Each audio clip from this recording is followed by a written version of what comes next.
remember, Lord, that you are the creator and that you rule over all these things. And, Lord, may we think your thoughts after you. May we think biblically. And may we glorify you in the way that we respond to the teaching. We pray all this in Jesus' name. Amen. Quick, in your folders is a survey. You don't have to get it out or anything. Just know it's there. Take some time to work on that. I promise you that I look at every one of them and will read them all. They don't just get thrown in the trash. I do covet your responses. I always tell students that complaining about the food does not help, but you can do it if you want to, but it's not going to help because I have no control over the food. But please give us your honest opinion, and feel free to write on the back if you need to. We learn from those and try to correct mistakes or improve the conference in the future if we can.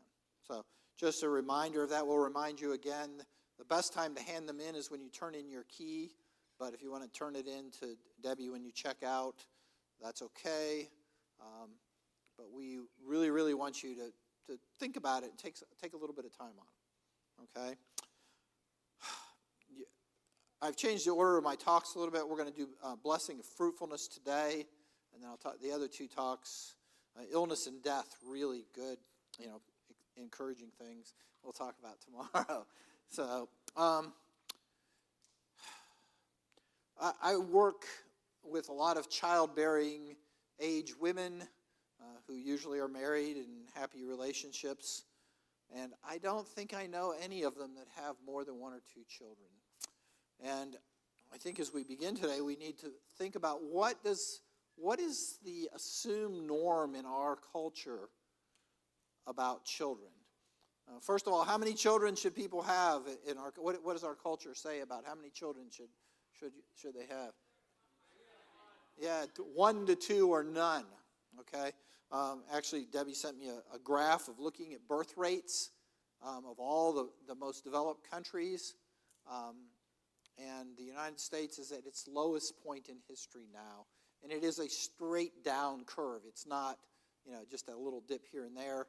It is a plummeting number of births per 1,000 people. Same in Europe, it's even worse. Even in countries like China and Nigeria, the birth rate is plunging. And I think that is in large part due to our theology of children, and I say theology for our culture. And often I'll ask these nurses, are you going to have a child, or are you going to have another child? And it is not surprising at all at the answers I get. I want to guess about some of the things that they say about having children.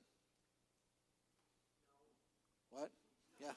No, actually, we still live in a bit of the Bible Belt, so they usually don't say no children, but why wouldn't they have more children than they do? I don't have time. Yeah, they take up all my time. They're too much. What's that? Can't afford it. That's the huge one. Other things? Yeah, not ready.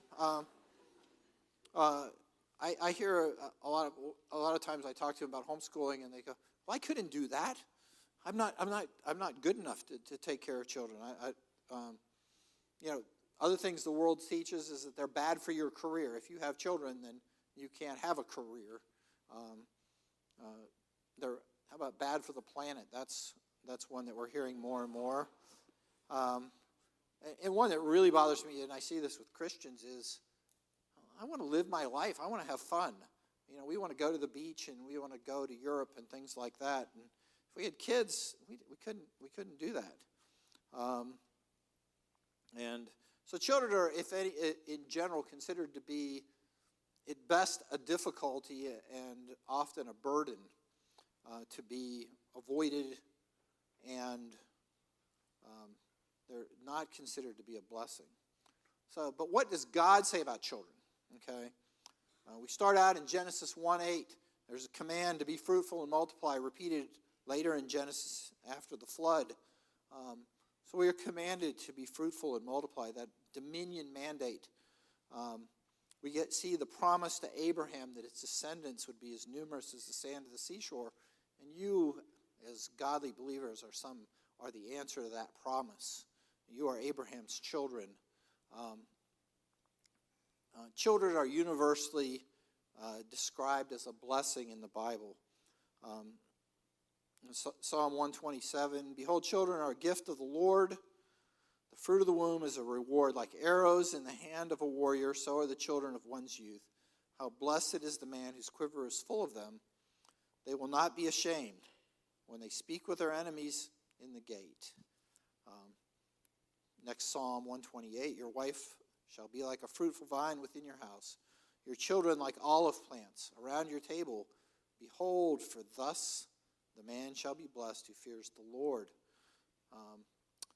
In Deuteronomy 28, looking at the blessings and curses of the covenant, blessed shall be the offspring of your body and the produce of the ground and the offspring of your beasts, the increase of your herd and the young of your flock. So we're told that children are a great blessing, and we cannot let the world's views seep into the way that we view children. Children are a great blessing. Now, children can be a great curse if they are viewed wrongly and raised wrongly. They can make your life very miserable. But the Lord's promise to us is that they will be a blessing, and we are not to ignore those promises. So from the very beginning, looking at the Westminster Confession of Faith, God instituted marriage for the mutual help of husband and wife, for the increase of mankind with a legitimate issue, and of the church with a holy seed, and for preventing of uncleanness. The production of believing offspring is God's primary way of building his kingdom. The bearing of children for believers is a great privilege and duty that is not to be ignored lightly. And then lastly, from Malachi, but not one is done so who has a remnant of the Spirit. And what did that one do while he was seeking a godly offspring? Take heed then to your spirit, and let no one deal treacherously against the wife of your youth. So this is a spiritual question. Should we have children, and how many children should we have? This is a children that the spirit of our age, or this is a question that the spirit of our age gives a vastly different answer than we need to have. So let me start out with one of my stand-up questions. Should a godly couple have as many children as the Lord provides, not make any effort to alter that number? Please stand up. Yes. All right. So making no effort. Okay. Please sit down. Okay. Again, the church. Again, believers sort of err in two directions. There's two sides. There's ditches on both sides of the road again. The first one, in keeping with the spirit of our age, is that we cut off our own heritage. We refuse to have children, or we minimize the number of children. As we talked about, we describe them as a curse rather than a blessing, ignoring God's word. And I see this with believers and unbelievers. The conversation about, I don't want to have any children because I want to be able to travel with my husband and do all these fun things, was with someone who was a Pentecostal pastor's wife. So it is in the church. This is really, if we think about it, this is worshiping the God of convenience and materialism. And I confess that convenience and materialism way too often affect how I make decisions. This is an area where we fail to grasp God's promises. So we need to take hold of those promises that I read in those passages, and we need to view. Remember we talked about the definition of ethics is that it really comes down to what will bring about God's blessing versus bring about God's curse for the actions that we take. And in this case, we have a very clear teaching what will bring about the blessing. And as we form an ethic of fruitfulness and having children, then we need to read God's word and apply it accurately. And that's what I'm going to try to do. So, in summation, believers in God's providence should have a full quiver. Now, the billion-dollar question is inflation. It used to be $1 million question. Is how many is a quiver? Is it the same for everybody? Okay. All right. I'll answer that question. I don't know what that number is. It is a goodly number, but it's not the same for everybody. And circumstances may dictate that to us. One, you may not be able to have children. Two, you may have a small number of children not be able to have any more. Health instances can interfere. The Lord's providence can interfere. And one very important thing that I will teach you is that having children is from the Lord. But having children is not everything. What else is, I would ask you, what else is not from the Lord? Well, everything is from the Lord. So having children is not this magic category that it is only that we totally ignore all other circumstances and just say, okay, God, I'll have as many children as happens, okay?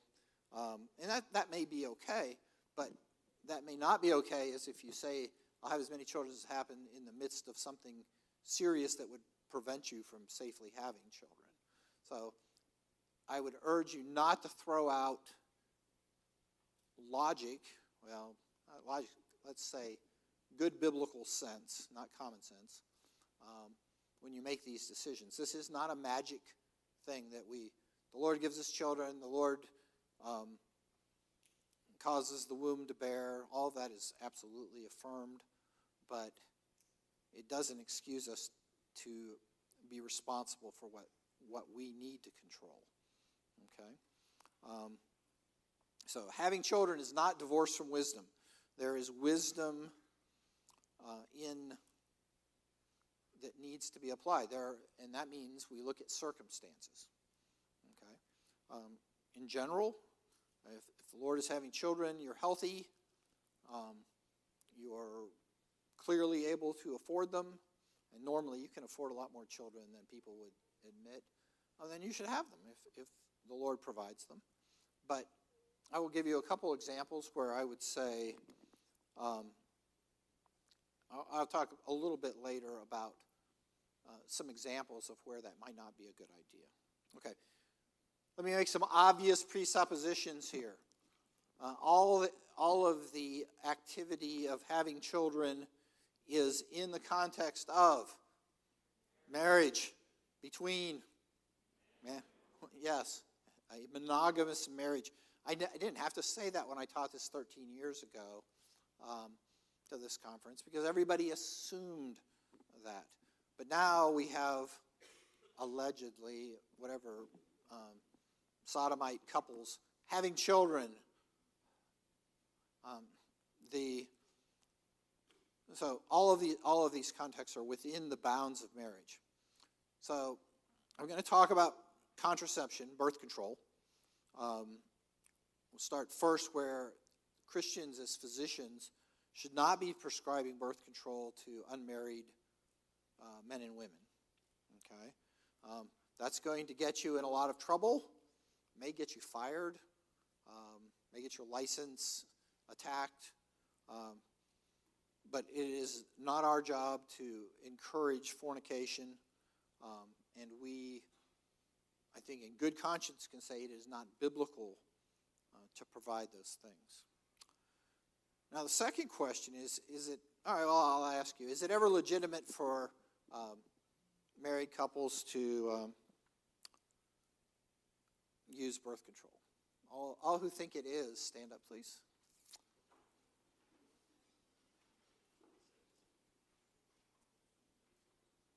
All right, sit down. Is it ever legitimate for married couples to time their intercourse, the so-called rhythm method, as a form of birth control?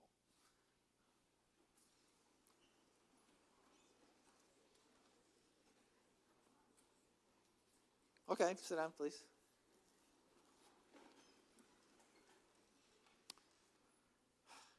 I'm interested by your response. All right, so let me look at some of the arguments against birth control in marriage, and then some of the arguments for. First one is what I was talking about earlier. God opens and closes the womb. Okay? To some extent, that's fatalism. It's like, I'm just going to do whatever happens. Okay? Because God opens and closes the womb. I would suggest to you that's unwise and ignoring circumstances, and I don't think God teaches that. The second objection that I know of is that is equivalent to aborting children that you never had. That's really not a logically coherent statement because they were never conceived. And really, not having sex when you were fertile would be pretty much the same thing because you never had those children either. Third one, okay, you're going to guess that I don't like this one. It's not natural. Okay? And this is a common argument. And so, or even worse, no other animal uses birth control. Well, you can see why we talked about some of the misconceptions in that. And then perhaps the most common argument is that separating sex from, and that's my daughter calling me, separating sex from procreation dehumanizes or cheapens a very special marital act. Okay, they would say that God created sex for the bearing of children. Okay, so what's wrong with that particular situation? Well, I don't think that's true.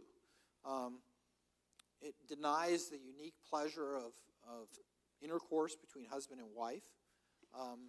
You will hopefully have a sexual relation with your wife long past the years of childbearing. And we only need to read the Song of Solomon to see the pleasure that is portrayed in Scripture. And so I think God gave us sex not only to procreate, but also for pleasure and the mutual benefit of one another and to prevent uncleanness. So all of those, and those are certainly arguments. Another argument would be that delaying of childbearing may lead to more difficult conception later. That's absolutely true and is a consideration and something that we would certainly need to take into consideration. Another one is that there can be complications from birth control. Maybe one of the common ones is blood clots in women. My answer to that is choose. Again, not speaking one way or the other, but an answer to that would be choose a method that doesn't have those complications. There certainly are available. And certainly pregnancy is not risk-free either. So just saying that something has risk is not an ethical argument. It's like saying you shouldn't drive your car because you might get killed in a car wreck. So what are the cases for birth control? Some of these I think are a no-brainer. One is, well, let me give you a case. A young woman and her husband are having their first baby. Everything's going along swimmingly. And then suddenly she turns jaundice. She turns yellow. She has liver failure. Her platelets all go away. She has bleeding, and she's rushed to the ICU. It's late enough in the pregnancy that they're able to deliver the baby successfully, but she then is very close to dying. In the Lord's providence, she survives and recovers fully.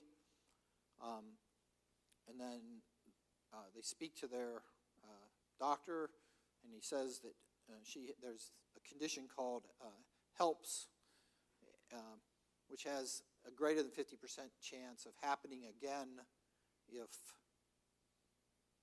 she gets pregnant. So I think this would be a clear case for avoiding getting pregnant and looking for other ways to have children by adopting. So the other case would say where people have inborn errors of metabolism. They have a baby who dies very young. They have genetic counseling. They realize that they have a greater than 50% chance of it happening again and again and again. And I certainly would think this would be a case where wisdom might be applied. So I think those are where the life of the mother, the life of the child is involved. I think those are pretty clear efforts where you can say wisdom would suggest that you would limit that possibility. I do not want my wife dying from trying to have a second child if she almost died from the first one, and it was pretty likely that it could happen again. Questions about that? All right, now let's get, yes, ma'am.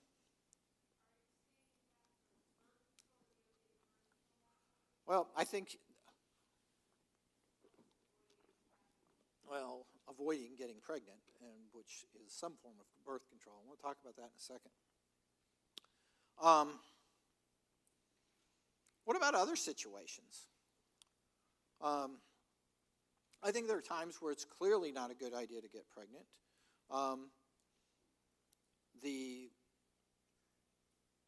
If you're in the middle of a war and you're basically living in a bomb shelter and trying not to get killed, it's probably not a good time to get pregnant.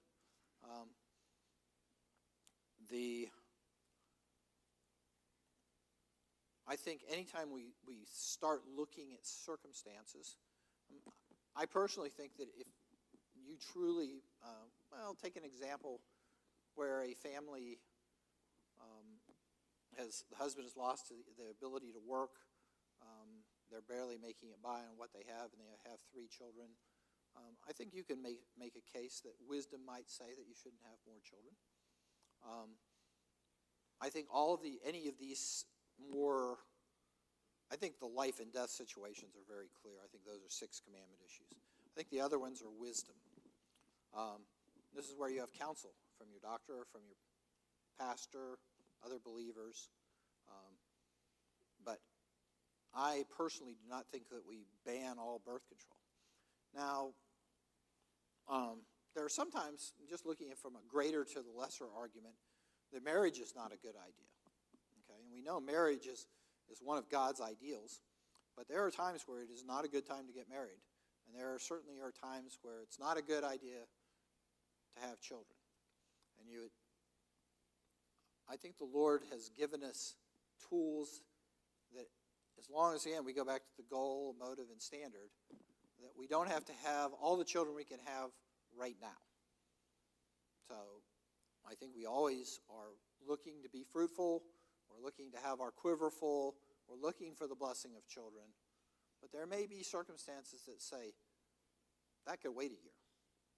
Okay? We're not saying, I'm going to have 1.2 children and stop. Okay? But there are times that wisdom can apply. And you're going to have to pray about that. You're going to have to be willing to listen to counsel. And if you think it is sin, whatever is not of faith is sin, then you would not do it. If you are not convinced that you are trying to be faithful and fruitful, then it is sin, and don't do it. Okay. Let me talk a little bit about contraceptive methods. Okay. First of all, logically, is there any difference between let me start here. There are certain birth control methods that are not permissible. Okay, those that cause early abortion are not permissible. Okay, that would be IUDs,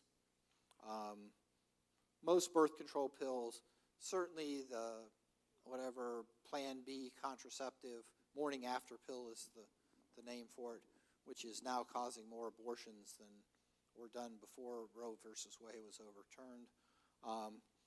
All of those would be forbidden because they murder a fertilized embryo, a baby.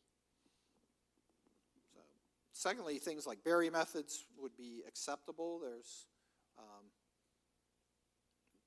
and very little, if any, side effects from them. Some of the high-dose progesterone therapies, the Depo-Provera and things like that, block ovulation completely, so there's no risk of aborting something. And then, of course, there's the rhythm method where you time intercourse so as not to get pregnant. Now, ethically, I don't see any difference between a safe and non-abortive birth control and the rhythm.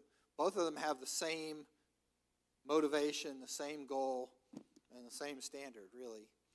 Okay, they're just different ways of doing it. So, people would say, well, so why? Most of you stood up when I said it would be okay to do the rhythm method, but not to do other birth control. So how would you make that argument? It's natural. What? Okay, well it's really not necessarily. No, I say IUD would not be fine. Okay, yeah, okay, all right. So you might answer differently now that I've defined it as a safe method of birth control or an acceptable method of birth control. So, but ethically, there's no real difference between the two. You're doing the same thing. You're just doing it in a different way. Let's say using a condom versus just not having sex. And there certainly are biblical injunctions not to deprive one another of having sex, and it is the time where sex is most enjoyable, when the woman is most fertile by God's design. So I think it really does come back down to, again, being fruitful, not despising children, but using wisdom with counsel. Questions about that before we go on? I know I'm in deep weeds here, but I just think we have to be very careful. Somebody have a hand up? Yes? I mean, birth control, contraception means ways to prevent pregnancy, okay? When I say birth control, there are numerous methods of birth control. I mean, some of the most common are the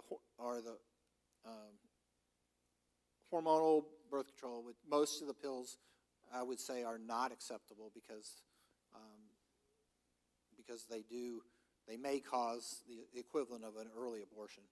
But then there are barrier methods, diaphragms, condoms, sponges, etc., that don't do any of that.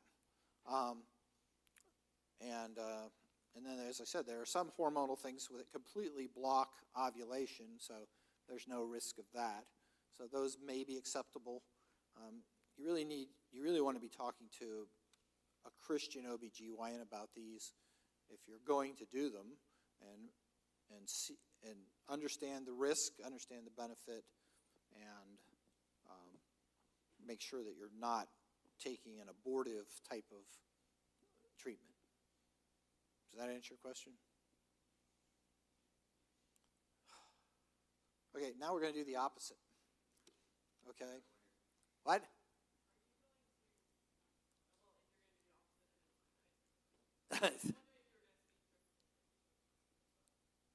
Go ahead. What?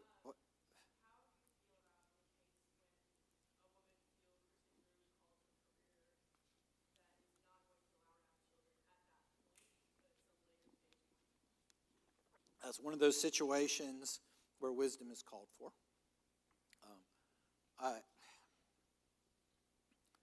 Well, let me tell you what happened with us, and just because I did something doesn't mean it's a good idea. But when I was in medical school, was in residency. We were first married in medical school and residency. I was working 80 hours a week, and was rarely awake at home. And I felt at that time that I could not be a father to my children. And so we delayed having children for 5 or 6 years because of that. The Lord still blessed us with 4 children and now 20 grandchildren. But that I felt it was very important for me to be a father to my children. I did not want to be an absentee father, and at that point I had no choice but to be an absentee father if I was going to continue to be a doctor. And so that was our decision to wait a while. I think I had good motives. Whether that was the right thing to do, only the Lord knows. But that was a case of where I was attempting to apply wisdom to that area because I cared about being a father to my children. And so I think that's a parallel to your question there. Okay. Yes?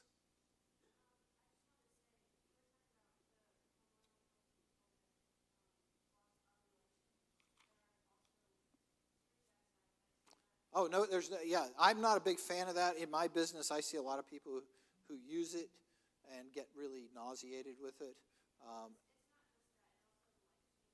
It makes your mood different and everything. Yeah, I'm not a fan. I'm not saying I'm a fan of it at all. I'm just saying it's probably legitimate if you wanted to do it. But it is. There are side effects, and they are real.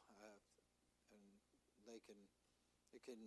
Yeah, it's not something you'd really be. I wouldn't necessarily at all be in favor of. I'm just being complete as I discuss things. Okay. Other questions? Yes?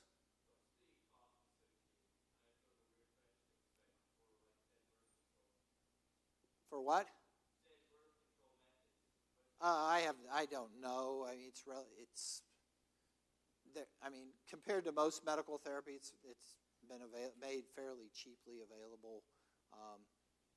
But I don't buy that. I have no idea. But you can ask Google. Oftentimes I'll do that. The cost of medicine in this day and time is staggering. So a lot of times the drug company will come in and they'll say, "I've got this new pill for ulcerative colitis," or something like that. And I say, "Well, how much does it cost?" And they don't want to tell me. So I just pull out my phone and I say, "How much does 30-day supply of this?" And it comes back, $8,000 for 30 days. That's not an unusual number. I'm not exaggerating. So you can always find out, but it's relatively inexpensive, all things considered. And our spirit of our age would say it's a lot cheaper than having children, which is not the right way to think about it. All right. Now talk about the other age. So Joe and Mary have been married for, let's say, 8 years. They've never used birth control, and they've never gotten pregnant. So we'll get a chance to stand up again. How many of you think that there are legitimate ways for them to try to have a baby themselves? Okay, stand up.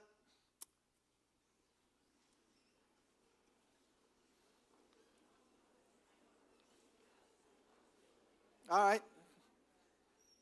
Sit down.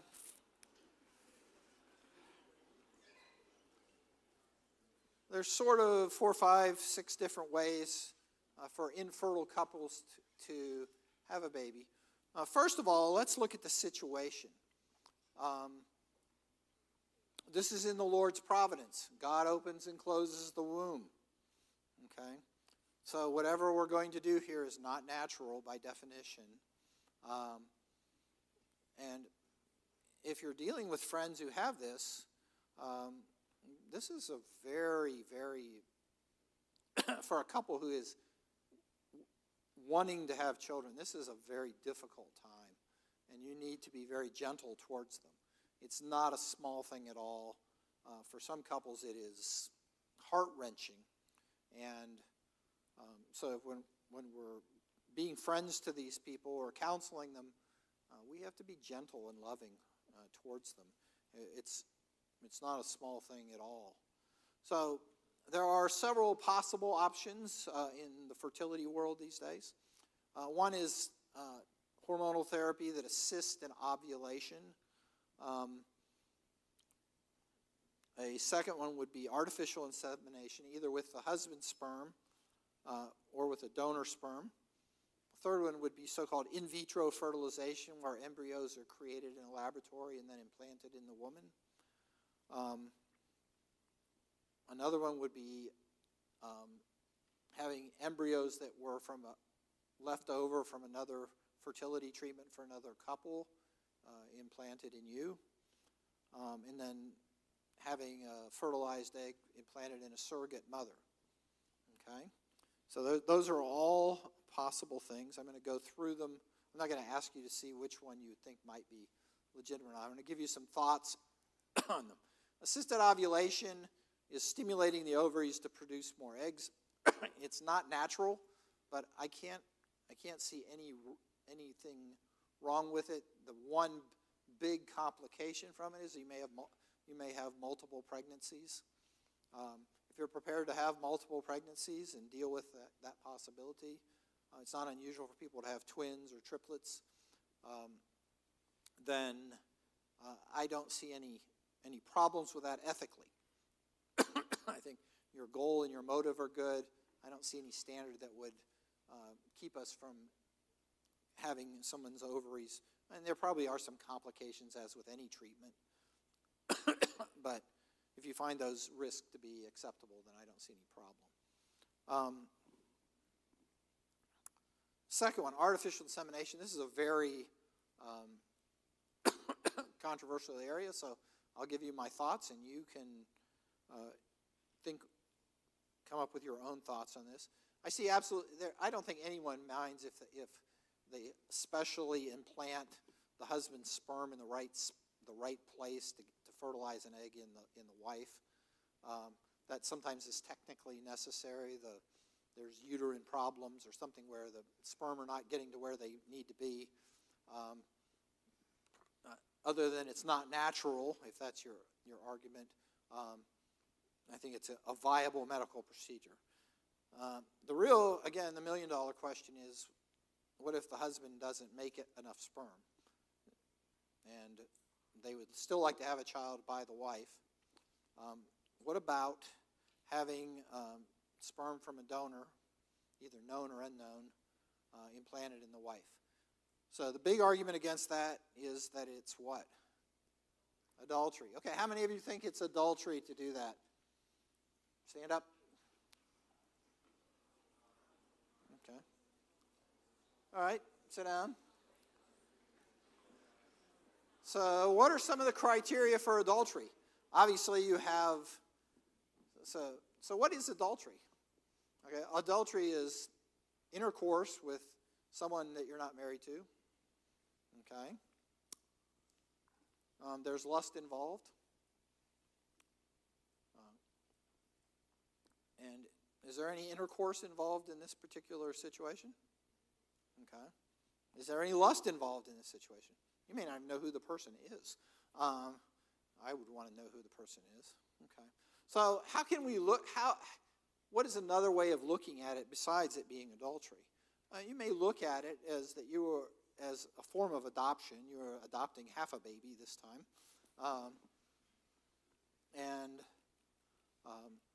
I think there are objections to it. One is the husband may reject the child because it's not his. Okay? That sound like a legitimate objection to you? Certainly possible. It probably can happen. But again, because something bad might happen is not a reason not to do, because there are possible bad things down the road, is not a reason to ethically reject something. And we're looking, is it ethical? It may not be wise. Certainly that discussion should be accomplished before you would do something like that. And the husband would have to pray about it and know that he would accept this baby. I would say the parallel of this is if you adopt a child, maybe the husband won't accept that baby because it was adopted. It wasn't even, maybe the parents will reject them because neither one of them were involved in the biologic creation. In general, I don't think that's going to happen, but that's a common objection to it. So I don't think it's adultery. I don't think the possibility of the husband rejecting it. And again, it's not natural, okay? And that's never a legitimate argument. Okay, in vitro fertilization. What's the big problem with in vitro fertilization other than it's not natural? What's that? multiple babies, multiple embryos. So the problem with it is you are creating babies, okay? They're done in a laboratory. Again, it's not natural. But if you're going to do this, then you need to be prepared to have all those babies. There are techniques where they like to fertilize a bunch at one time just because it's expensive to harvest the eggs, and so they tend to do, and not all of them take, just like in normal sexual reproduction, not every egg implants to grow. But if you are going to do, I think this would be an acceptable method with the proviso that every baby that's created gets placed in the uterus and tried to grow.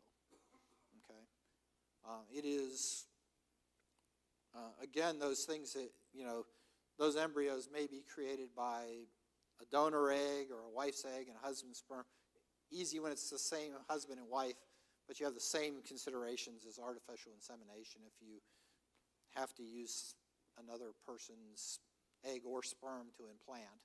But I would say the same considerations of adoption apply. Embryonic transfers are where you adopt somebody else's leftover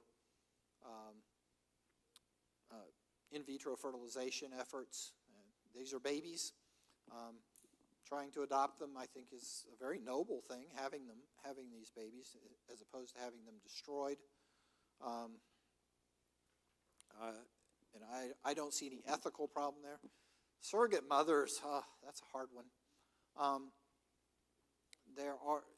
It's a case where embryos are created, implanted in somebody else for you to have.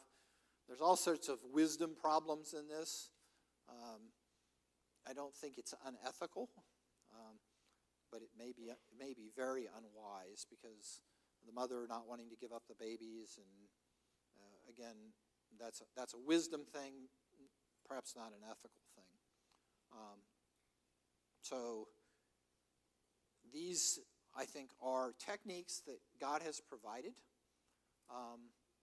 They would be used with great wisdom, prayer, very carefully with good motives and goals and standards. We're not creating embryos and throwing them in the trash. And we're having counseling with the husbands and the wives to make sure that they are both clearly on board with this to avoid problems in that area. I'll take questions about these various.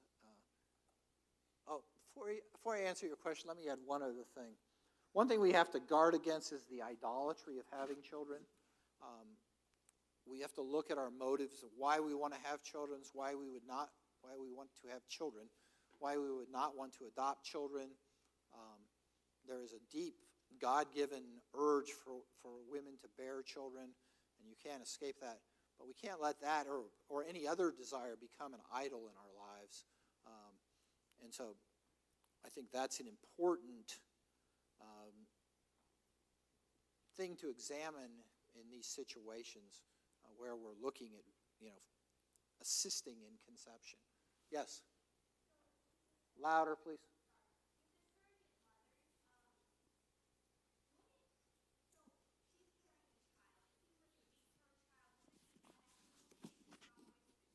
Well, it's done, it is done by contract, okay? As I said, I think that it takes a lot. It takes a special woman. Supposing your sister couldn't have a baby, okay, and you knew that it was killing her, and you were willing to bear a child for her that was implanted in you. I don't think it's unethical. I think it's unwise, okay, because of all the emotional things and stuff that go along with carrying a child for 9 months. But if you loved your sister so much that you were willing to go through a pregnancy and hand the baby over to her, I don't think it's unethical. Okay? I think it'd be very hard to do. Yes? Yes?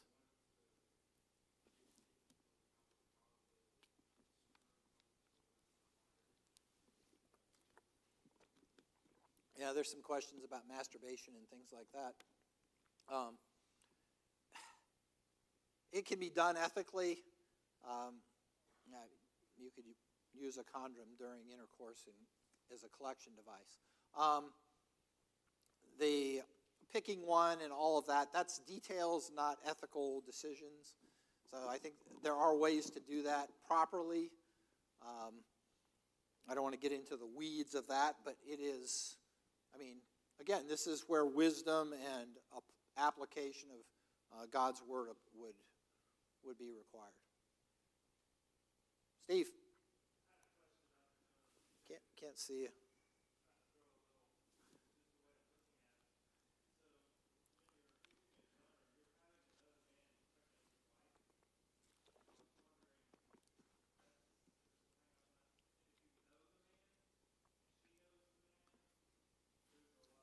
Okay, well, don't do that then. Okay. Well, as I said, there needs to be counseling, understanding, and agreement between the two.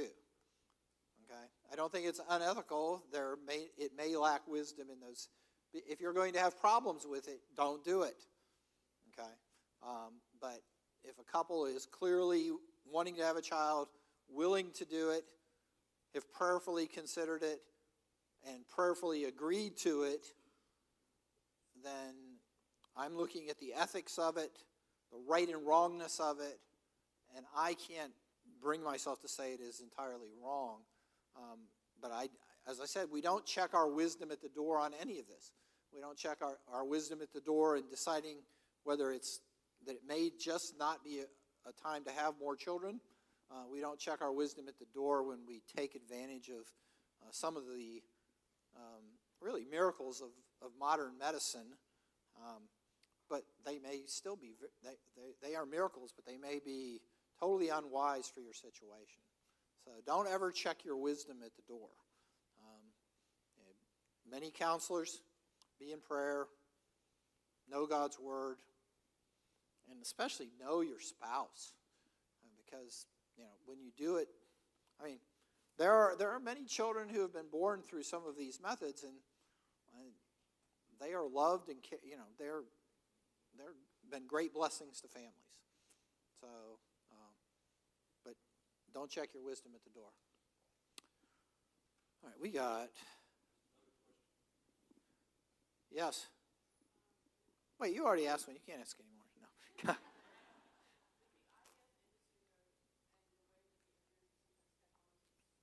Yeah. Well, that's what I said. Don't create more than you're going to use. Okay. All right. Quickly, genetic counseling and selection. Okay. Stand up. Is it okay to do genetic? If we become capable of this, we're sort of on the edge of it. Is it okay to do surgery on genes? Is that ungodly that we can operate on the genetic code? What? I want those of you who are in favor, if technically feasible, to alter genes, please stand up. Can't hear you. What?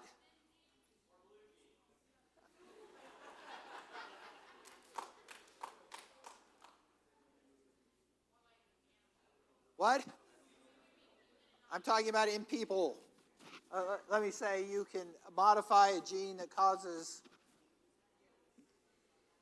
All right. All right, sit down.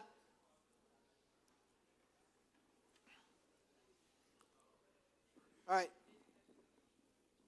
Genes are part of God's creation. They are not an untouchable part of God's creation. Again, it is not natural to alter genes, but in cases where you have a genetic defect, and let us say we have the ability to go and correct that genetic defect with careful, again, looking at goals, motive, and standards, this would be a very useful part of God's creation. Because remember, all gene mutations are part of the fall. Adam and Eve had no mutations. Okay, That's why Methuselah lived, he had very few mutations. He lived to, 1,000 years oldish? So this would be, I would consider this part of rolling back the fall. We can't do it for wrong reasons. We can't do it, say, to have hair color or Superman or all sorts of other stuff. But I think it's legitimate to prevent disease and to fix disease if we could do it. God may not let us do it. Tries so far have been pretty weak. Genetic counseling, I think, is very legitimate. If you have a genetic defect that is almost guaranteed to cause severe birth defects or fill in the blank, then I think you have to use wisdom on whether you should have children. And that's just one more piece of information that you use in wisdom and decide. All right, lastly, in 30 seconds, talk a little bit about abortion. We've sort of gone from the preventing, trying to have more, and now preventing in a worse sort of way. All right, if you're, this is mostly apologetic. Abortion is murder. There's never an excuse for it. Even in the case of rape and incest, it does not give you an excuse to murder a baby. Life begins at conception. This is what the Bible teaches us, but it's also what science teaches us. Even though it's been changed, it's one of those things that 20 years ago, life began at conception, and now textbooks try to change that. But scientifically, you are a total human being at conception. The question that will always come up is, what if a mother's life is threatened by a pregnancy? So here's your case. A woman has a baby. She has that HELP syndrome that I talked about earlier. She is going to die in the next 24 hours pretty clearly. You never know the future for sure, but she's crashing and burning and dying in front of your face. Is it okay to abort the child? Yes. Stand up if you think it is. I hope none of you stand up. Wait. So here's the answer. It is not right to kill the mother and the baby. That is not a victory. The answer is you deliver the baby and try to save it as much as possible. You don't abort the baby. You try and deliver it. And in modern obstetrics, we rarely need to kill a baby to save a mother, okay? Because we can save babies at very young ages. Now, a case would be a mother's diagnosed with a very aggressive cancer. She's going to die if she doesn't have chemotherapy. I think it is legitimate for the mother, if she wants to forestall treatment to save that baby. That's a mother's sacrifice. And I think she can do that. But that's a really hard situation. I pray none of you ever have to face that, but it can happen. Last of all, don't compromise on this area. Okay? Pray, serve, minister. Don't compromise. You'll be tempted by the world every day that you should compromise in these areas. Don't do it. I'll take one or two quick questions. Yes?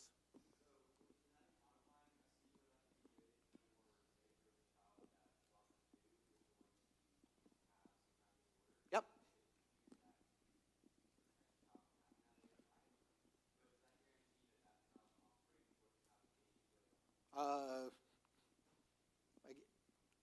I don't know the answer to that question, but again, what's your motive? What's your goal? If your motive is save the child, prevent a serious disease, and I don't think we know enough about at this point what would happen.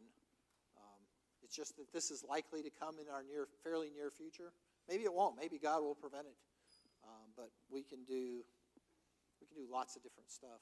Didn't talk about cloning or things like that. We're going to stay away from that right now. At least for now, we can't clone human beings, thank the Lord. But that's something else we could talk about at some point. But again, I'm trying to teach you to think through, because I can't teach you every ethical situation. I'm trying to teach you to think through them and not have bad presuppositions like it's not natural. Because almost any medical treatment is not natural, okay? Taking out someone's appendix is not natural, but I don't think any of you would argue that we should let somebody die from appendicitis. There's something about conception and, because it is the creation of life, but, and it is magic. It's a miracle, okay?